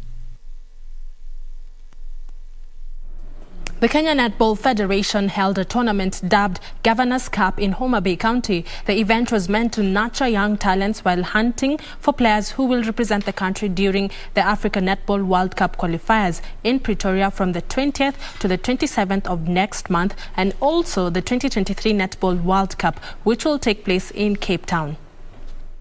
Nyabera girls emerged victorious in the schools category with 8 points. In the Division 1 category, Kendo Starlets, Vihiga Netball Club and Kisii University participated, with Kendo Starlets winning with 4 points. There was a Super League division that attracted 3 teams, with Ulinzi Swords winning the division with 4 points, while Sophia Queens and Vihiga Executive took 2nd and 3rd positions respectively. Our junior teams are coming up so strongly, and we believe that junior teams are going to feed the senior teams, which is in preparation for the Africa Cup, which is coming next month in Pretoria. In the men's category, 6 teams showed up and Ganek won the tier with 10 points. The primary schools division was represented by Kauko Primary and Wikondiek Primary, with Kauko winning the level with 2 points. The Governor's Cup was meant to nurture young talents while hunting for players who will represent the country during the African Netball World Cup qualifiers in Pretoria from 20th to the 27th of next month, and also the 2023 Netball World Cup, which will take place in Cape Town. And finally, Cameroon has qualified for the Intercontinental Playoffs for the 2023 FIFA Women's World Cup, beating Botswana 1-0 in their repechage clash at the 2022 Women's Africa Cup of Nations in Rabat, Morocco. You can tell the way they're playing right now. Cameroon qualified to play in the Intercontinental Playoffs for the World Cup next year after beating Botswana 1-0 at the Women's Africa Cup of Nations in Rabat last evening. The indomitable Lionesses clinched their place thanks to a first-half powerful strike by captain Ajaran Chult at the Stade Prince Moulay Al Hassan in Rabat. I think it will be important for them to try a different variation if they want to win this game. And as for Botswana, they've done everything.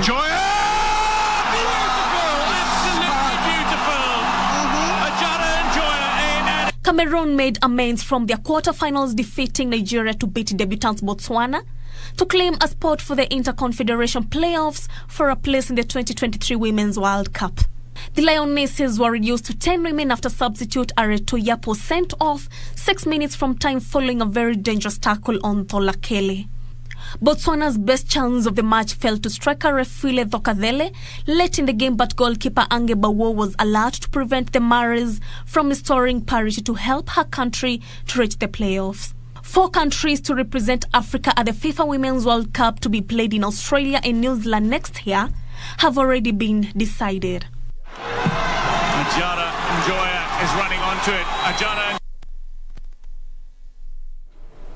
And those are all the sports stories we had for you tonight. My name is Karen Kibet. Don't go too far, because after this short break, Mboya will be back with an amazing interview in matters politics and finance. Good night.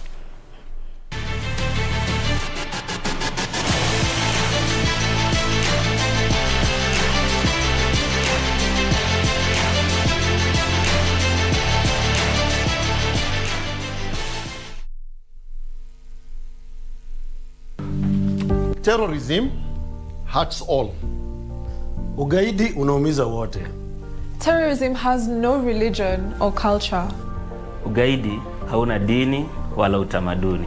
Say no to radicalization. Into violent extremism. Say no. Say no. Say no.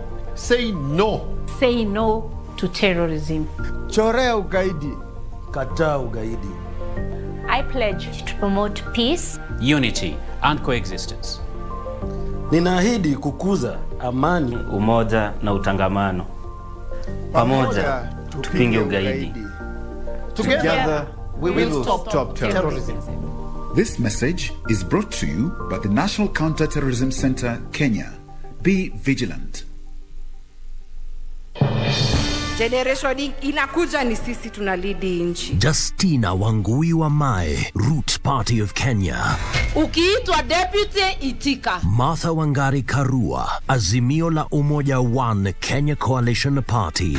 Tungetaka tuseme wa Kenya wameamua. Rigathi Gachagua, UDA. We are coming to bring in change. Ruth Wambui Musheru, Agano Party. Battle of the Deputies. The Deputy Presidential Debate live on the 19th July 2022, 5 p.m. to 9 p.m. Are you an aspiring candidate in the upcoming general elections? Do you want your agenda and manifesto to reach your voters effectively? At KBC, we have the most comprehensive and credible online platform that has profiles of all prospective candidates. Log on to www.kbc.co.ke/2022 aspirants and let Kenyans know more about you, your past achievements, your manifesto, and your development agenda once you get elected to office. What's more, the website is easy to navigate. We will create your profile, post pictures and short videos with your campaign messages at affordable hosting fees. Log on to www.kbc.co.ke/2022 aspirants today and establish your brand authority as we lead towards the forthcoming general elections.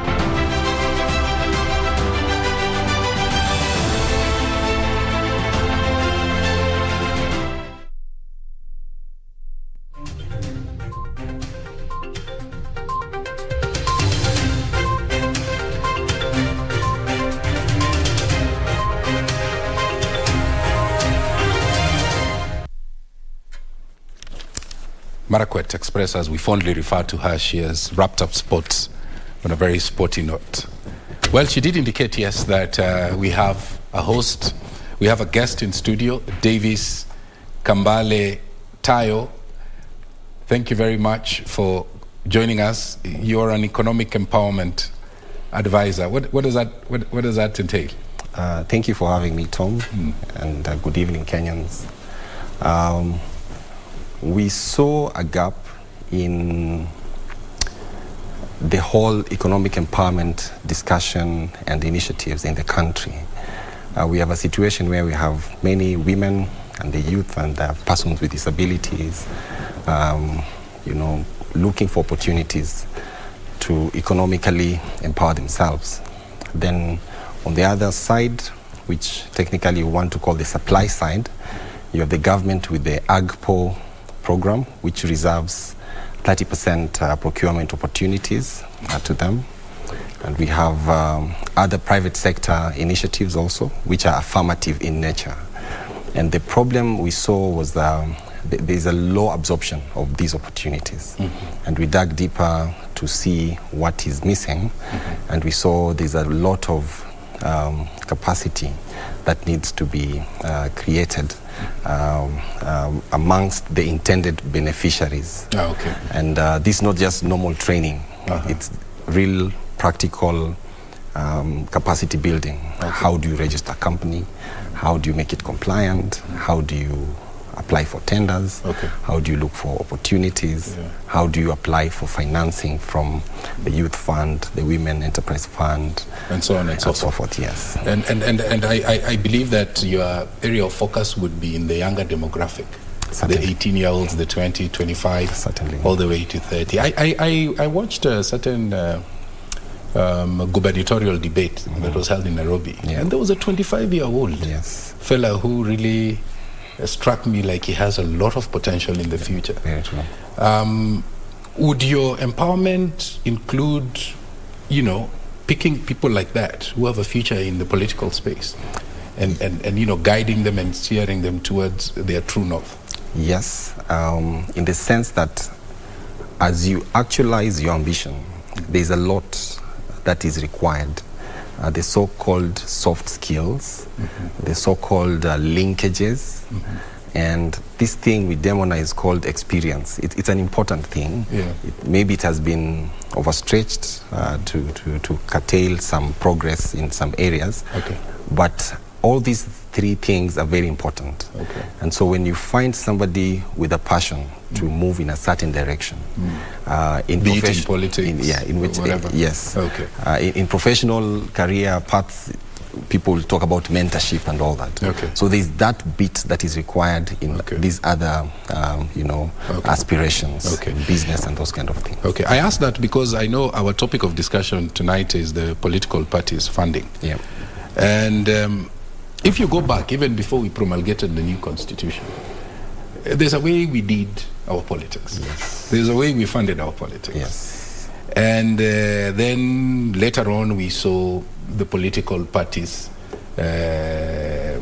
funding act come into place. Yeah. But I'm just wondering, what do you think necessitated that act? Because we were doing politics even prior to that.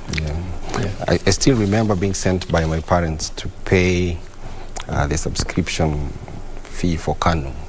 Then the KANU card was almost synonymous with the national ID. And I think that was one way of the parties then, raising funds through membership contributions. And it's a good thing because parties don't work for themselves. They represent the aspirations of the members. And I think the new regulations that have come, some have seen the light of day, some have been thwarted, were meant to bring transparency in the whole political party funding sphere. And we've also seen that there is the involvement of government itself in funding political parties which have succeeded in having, the aspirants winning elective posts in various positions, and we saw this play out in the leading political parties, and the big figures, in billions. And the question then begs, how should we then start interrogating the use of these funds? Yes, both from government and from special interest groups. Yeah, exactly. And you talked about, in fact, the Treasury, I think, released 350 million to Jubilee, and another 165 million to ODM. Yes. Okay. And you remember the tiff that was there between ODM and Wiper Party? I believe they may have resolved that matter. But the question is there a framework, that protects the smaller parties? Okay, from what we saw. I would Wiper go through. Yeah, I would say this fund, just to use a layman's term, is almost like a reward for the winning parties, and the reward is meant to facilitate them to go back to the people who elected them, and actualize the manifestos in one way or another, and also get feedback from these people who elected them as to what they need the government to be doing. I haven't seen a lot of that, but of course, when you see a lot of party activities across the country, I think the top 4 or 5 parties which are in government now, and they are leading in various aspects, have offices across the country. Wherever there is an issue which has some form of national importance, you would get comments from party representatives from far-flung areas. That is evidence of how that money is being used, just to boost the whole aspect of public participation, citizen participation in the aspect of governance. But we need to go much further and start thinking about creating a pipeline of leaders using these funds, so that when we approach elections, it's not a time of people, trying to go into elective positions as retirement plans. But every party should have developed a pipeline of leaders, and I'm talking about the young people, I'm talking about women, I'm talking about the PWDs who should have been members, and they are now graduating into now the elective positions after having been taken through the ideologies of the party, how government works, so that it's an incubation program for future leaders. So you turn it into a career of sorts? Yes. Politics is a career. It shouldn't be a chancing game. It's not a bet. And we've seen, people had broken because they left some plum positions thinking that they can, because they have some savings, they can go and try it out. The citizens are starting to learn who is a leader in that sense.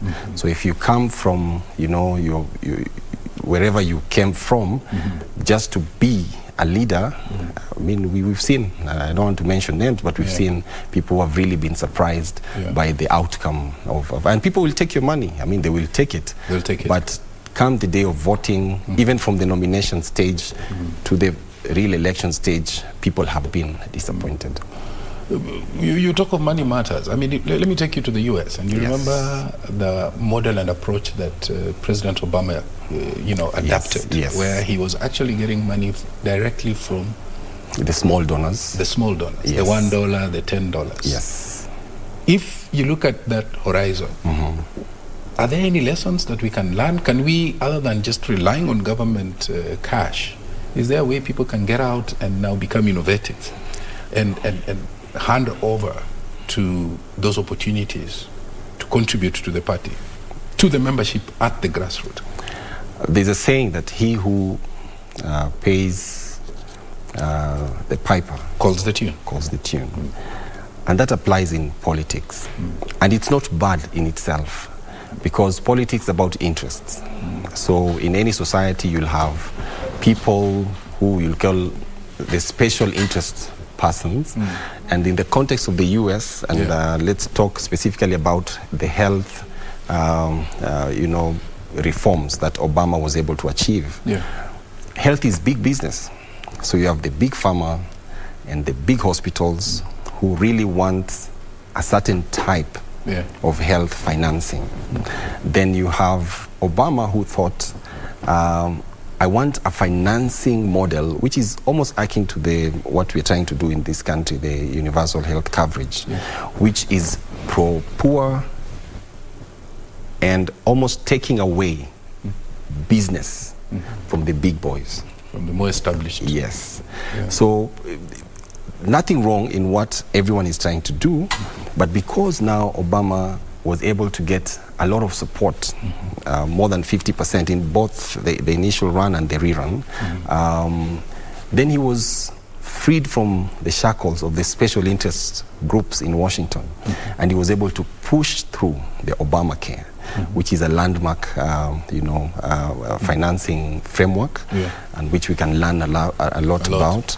And he was successful in that sense.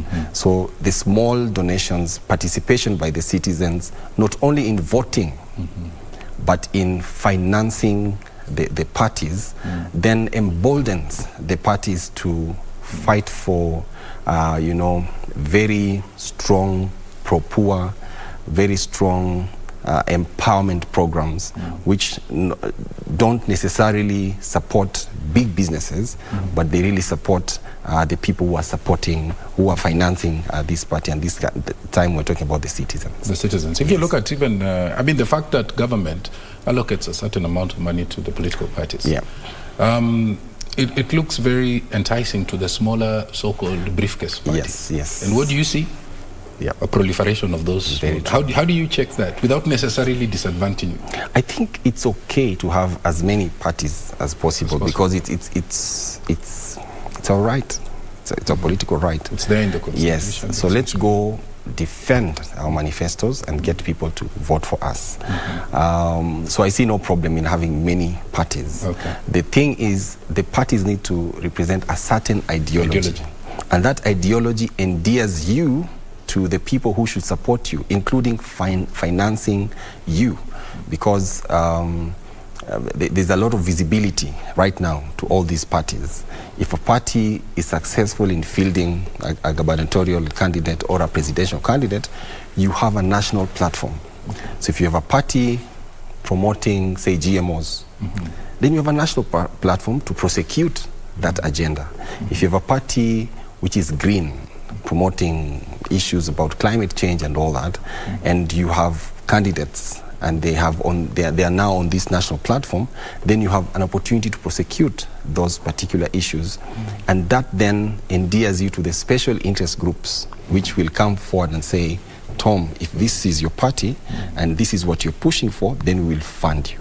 And there's nothing wrong legally. The Elections Act allows parties to get support from. That when you're talking, I was reminded of how Wangari Maathai branded herself around the question of forests. And the fight against the destruction of forests. But let me ask you this: do you see an interplay between political party financing and the participation of women in politics?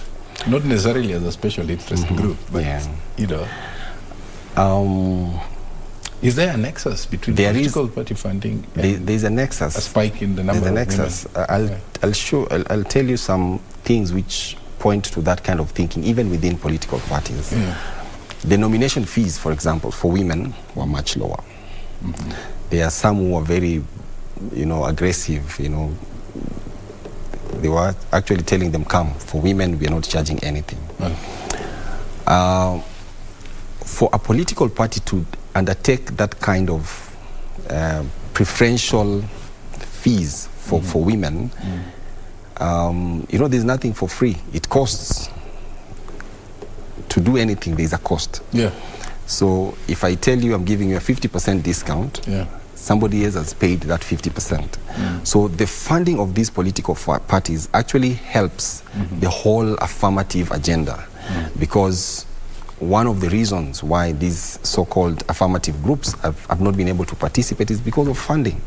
So if you have a bright person like the one you were talking about, and you see this person just needs a platform, you should then accommodate them and be able to, you know, sponsor them, if I may use that word, within the finances of the party.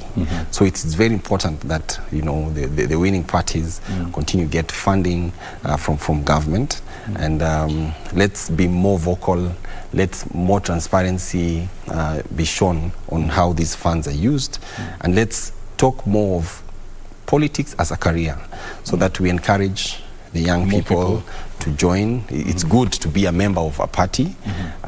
So choose a party which you identify with, it resonates with your ambition and you know, ideologies, and grow in that party. And let the parties then mentor these people, use the funds to take them to, you know, all these benchmarking, leadership, exposure, you know, the Bunge la Mwananchi, these kind of things, so that when we are approaching general elections, every party should have a pipeline of aspirants who have been schooled in the party, you know, policies and ideologies, and it should be just a natural progression. To the rest. I mean, it sounds good for the year.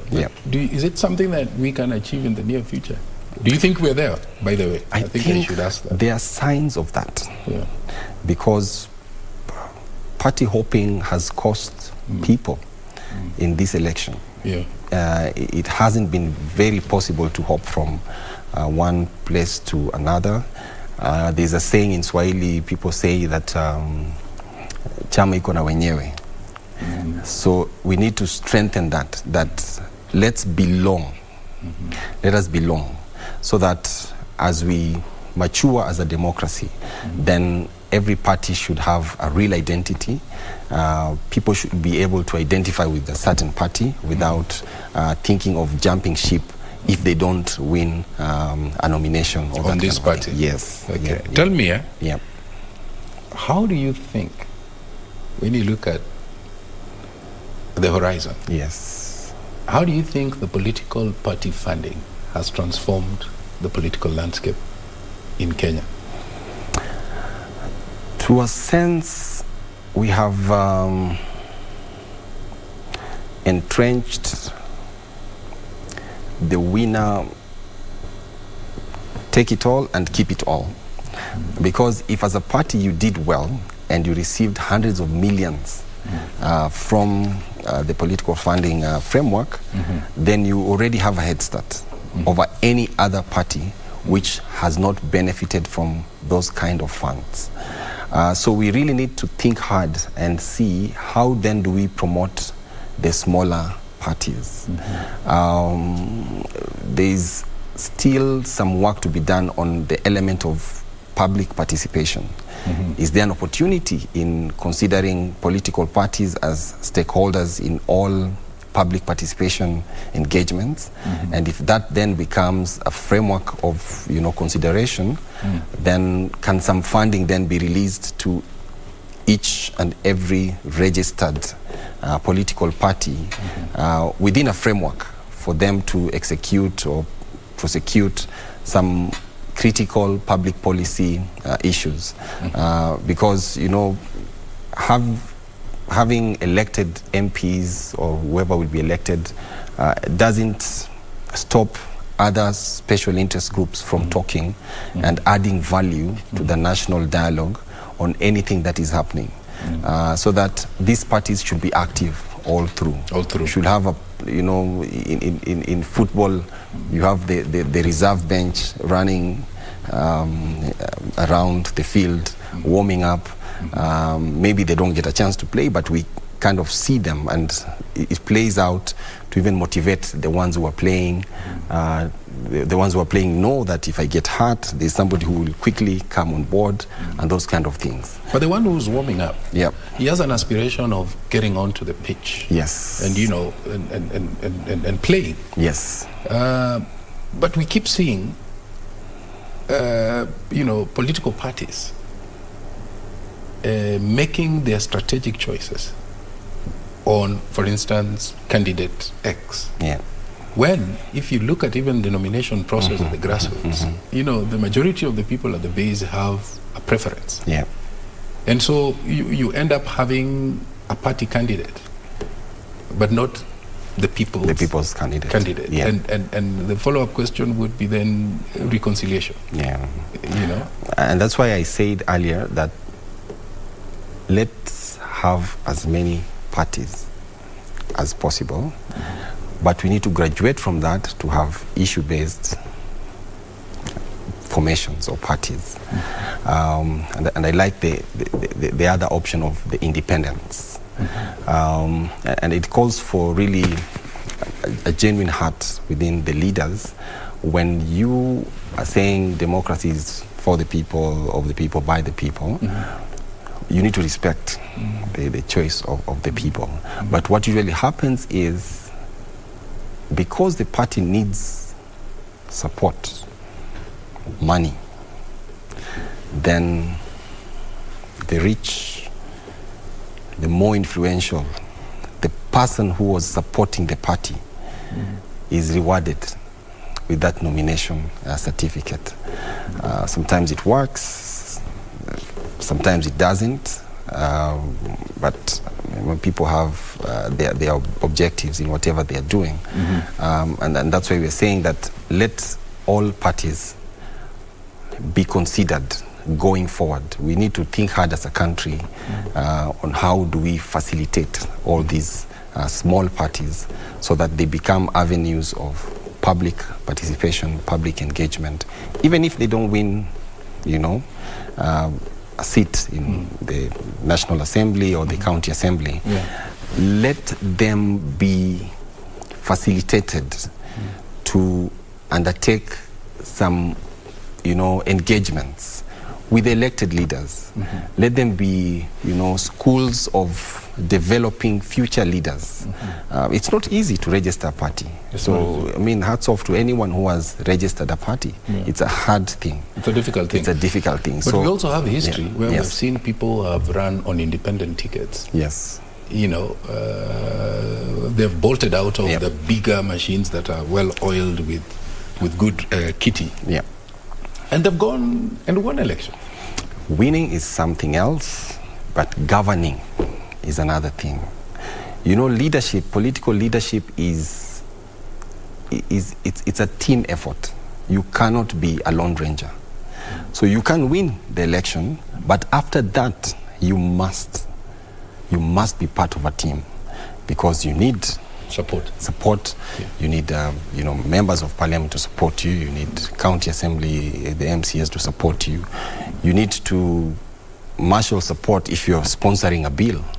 So it can't be that you can be the choice of the people, but with good ideas. But now to execute those ideas, you must work with other people. And that's why you see sometimes most independents, once they prove the point to the parties that didn't give them the nomination, eventually they look at back. They go back to the party and they are accommodated. Yes. Tell me one thing. Yeah. Do you think that political parties have lived up to the role of being credible institutions of democracy, of change, institutions that impact the lives of those people who vote for them? Everything, yes, but democracy. Why? Why not democracy? The nomination exercise, which just ended, was very acrimonious. Very many allegations of, whatever people are calling the scientific method. People were measured or assessed in a boardroom somewhere, and you're called and you're told, we think so-and-so is more popular than you, so please stand down for that kind of a thing. So on the democratic space, within parties, I think we still have some work to do. But every other thing, I think the parties have really tried to make sure that, issues to do with their membership, and here we're talking about the people voting these parties and their representatives into office, they've really been vocal in trying to push the agenda of these particular people. If you look at even the four presidential aspirants, Professor Wajakoya, Dr. William Ruto, David Mboya, and Right Honorable Raila Odinga. Yes. How can we see more, younger people throwing their hearts at that level of political, leadership through the party mechanism? So that we see, yes, the more established, the bigger boys, but we begin to see the younger faces coming in. I think all these parties you've mentioned have the Youth League, the Women League, and these leagues become more visible, during elections. It's strategic, it works. So the call then is to make these structures more permanent. And I ask that for the simple reason of continuity. Yes, and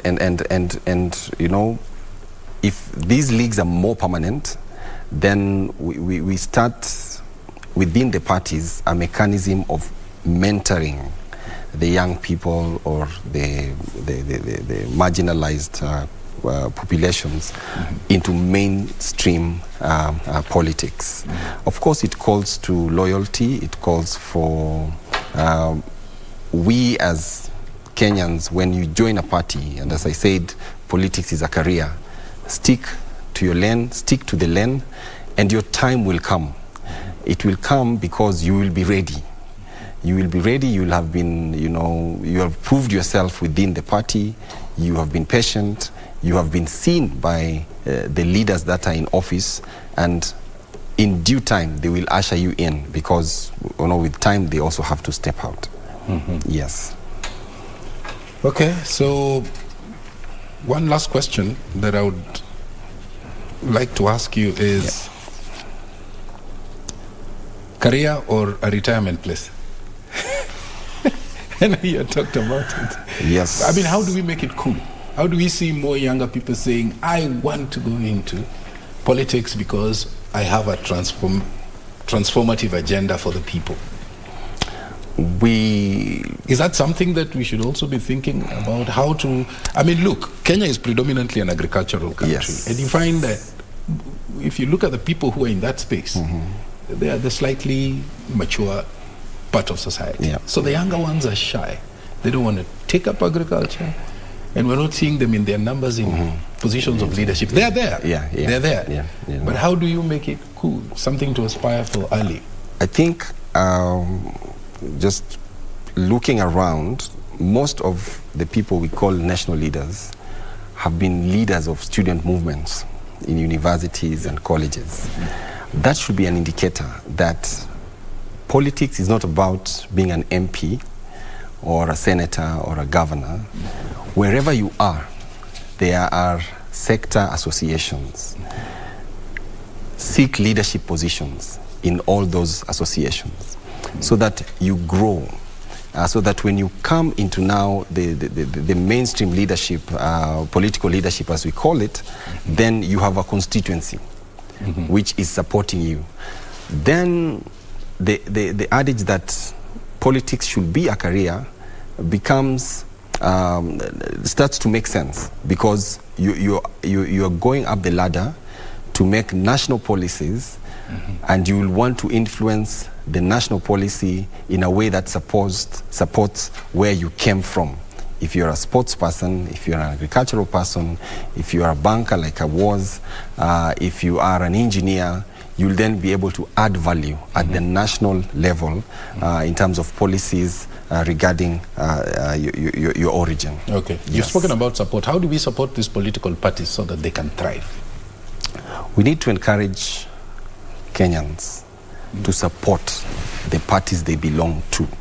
And of course that starts with becoming a member of a party. Let's be members of the parties we love, in terms of the ideologies and all those kind of things. And number two, support your party. We go to churches, we go to various places of worship, and we support these institutions. The political parties, when they take power, they determine a lot about our lives. So let's support them. And when we support these parties, then we free them from the special interest groups who are also seeking, ends in terms of political, favors or policy and those kind of things.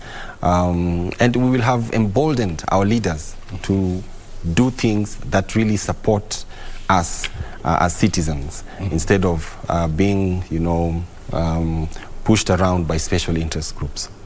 Yeah. Okay. There's a story here that my colleague Gladys Mungai, that we aired a little earlier, about candidates calling for political tolerance. Yes. All right. Yeah. We're seeing money is being given to the youth to go and cause mayhem, trouble, and so on and so forth. What are your thoughts about the tolerance index as we are heading towards the general election, and whether a time has come for, because when you talk of finance and you have a strong background in finance, then there has to be a sense of audit. I think we don't end up using monies to fund rowdiness. There was an attempt to bring order in the whole funding, political funding, space, especially for the aspirants and the parties, how they raise funds and all that. And IBC, threw in some regulations, proposed some regulations, but they didn't see light of day. Those regulations will have really helped, because there was an aspect of tracking the source and the use of these funds. That would have helped. But where we are now, I think we'll just need to encourage our enforcement agencies to do what they can. They have succeeded in the past in tracing the sources of, funds which have been used to fuel violence. I think they just need to do what they always do. I mean, most of these monies are distributed. People take videos. Some are sent through M-Pesa. Tracing those kind of things should be something which the professionals can do. I mean, that auditing mechanism was a good one. It was. Why do you think it fell flat on its own weight? I wouldn't. I think you know the answer, but it's just that the goodwill by our leaders to empower the citizens, to bring transparency in financial matters, the fact that maybe some of the sources of these funds are not, what anyone would be proud of, that might have, fueled all those kind of that opposition to that regulation. But I think at some point it has to happen. The future is bright. People are more keen on clean elections. People are more keen on integrity. And I think it's coming, and it should be a lot to contend with. The same way we are seeing the Chapter 6 has started to bite in one way or another. So even on the financing side, I think a time will come when it will bite. Okay. I think just a few days before we go to vote. Yes. And you've spoken about political hygiene. Amongst the political actors as we head towards the election. When you look into the horizon, what are you seeing? And as a parting shot, what would be your strongest message to the people who are watching, the potential voters, even as they prepare to cast their vote? I think whichever way the election goes and whoever wins, the citizen is the winner. The citizen is the winner because for the first time, we are seeing the convergence of issues. What does the country need? What do we need to do for the Kenyan down there, in the middle and up there? Issues to do with the economy. Each and every candidate is talking about these issues. So that convergence has happened. And whoever goes in has a duty to deliver solutions to these particular issues. So I think as a country we have won in mainstreaming issues, and slowly this will move towards values, because we shouldn't be in a space where we are arguing about issues. The issues should unify us. We should all say we want the affordable healthcare, we want easy access to education. So the question should be how. And whoever goes in and has power should be able to be audited on the basis of what have you done to deliver on the aspirations of the people as regards these particular issues. So I would say, as I look at the horizon, as I look at it now, Kenyans have won. There's a lot of pressure to deliver on anyone running for office. Hakuna mambo ya kuregarega. There's pressure to deliver. There's pressure to deliver. Yes. I think that's a good place. You have summarized it very well. Convergence of issues becomes at the center of this election. What does the country need? Yeah. So it's a competition of ideas. Who can we trust? Yeah. What's the best idea? Yeah. And now we need to bring in a mechanism of ensuring that whatever is promised is delivered. Is delivered. Yes. Why? Because of a history that we have? Of course. All right. Promises have not been kept. Yeah. I like the way you summarized it, that the voter is the one who will win. Yes. And the country is the one that will lose. Yeah. The spirit of darkness will lose, but the country will win. The country will win, the voters will win. The people who get the job, let me call it the job, have a job to do. They have a job to do. Because we know what we want. And we just need it done. We just need it done. Yes. Thank you. Thank you. Thank you for coming through. Thank you for having me. And thank you for honoring our invitation. Davis Kambale Tayo. Asante. The last one is very important. Very important. An economic empowerment advisor. Thank you so much for giving us those deep insights. And well, that's all we had time for. We want to thank you also for watching. My name is Mboya, and I'm wishing you a good night from Nairobi, Kenya. Good night. Bye-bye.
I'd like to officially welcome you to the coolest club in the 254. In other words, this is the best way to wake up every Sunday morning. Wake me up before you go. Don't leave me hanging on like a yo-yo. Wake me up before you go. I don't wanna Generation inakuja ni sisi tunalidi nchi. Justina Wangui wa Mae, Root Party of Kenya. Ukiitwa deputy itika. Martha Wangari Karua, Azimio la Umoja One Kenya Coalition Party. Tungetaka tuseme Wakenya wameamua. Rigathi Gachagua, UDA. We are coming to bring in change. Ruth Wambui Musheru, Agano Party. Battle of the Deputies. The Deputy Presidential Debate live on the 19th July 2022, 5 p.m. to 9 p.m.